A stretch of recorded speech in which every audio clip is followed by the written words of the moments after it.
ನಮಸ್ಕಾರ ಸ್ನೇಹಿತರೆ, Manjula cooking and vlogs ಚಾನಲ್ಗೆ ಸ್ವಾಗತ. ನಾನಿವತ್ತು ಮದುವೆಯಲ್ಲಿ ಮನೆ ಒಳಗಡೆ ಈ ಥರ ಡೆಕೋರೇಷನ್ ಮಾಡೋದು ಯಾವ ಥರ ಅಂತ ಹೇಳ್ತೀನಿ ನೋಡಿ. ಇದು ತುಂಬ ಚೆನ್ನಾಗಿದೆ ಅಲ್ವಾ.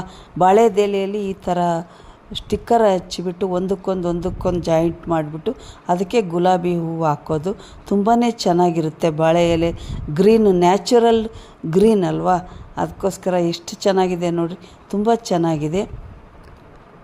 ಪಕ್ಕದಲ್ಲಿ ಒಂದೊಂದು ಎಳೆ ಬೇರೆ ಕಲರ್ಸು ಹೂವು ಹಾಕಿದ್ದೀವಿ. ತುಂಬ ಚೆನ್ನಾಗಿದೆ. ಈ ಥರ ಡಿಸೈನು ಮನೆಯಲ್ಲೇ ಮಾಡ್ಕೋಬೋದು, ನಾವೇ ಮಾಡ್ಕೋಬೋದು. ಹೊರಗಡೆಯಿಂದ ಡಿಸೈನರ್ ಕರೆದ್ರೆ ತುಂಬ ಕಾಸ್ಟ್ಲಿ ಆಗುತ್ತೆ. ಅದಕ್ಕೋಸ್ಕರ ನನ್ನ ವಿಡಿಯೋ ಇಷ್ಟ ಲೈಕ್ ಮಾಡಿರಿ, ಶೇರ್ ಮಾಡಿರಿ, ಸಬ್ಸ್ಕ್ರೈಬ್ ಆಗಿರಿ, ಕಾಮೆಂಟ್ ಮಾಡಿರಿ. Thank you.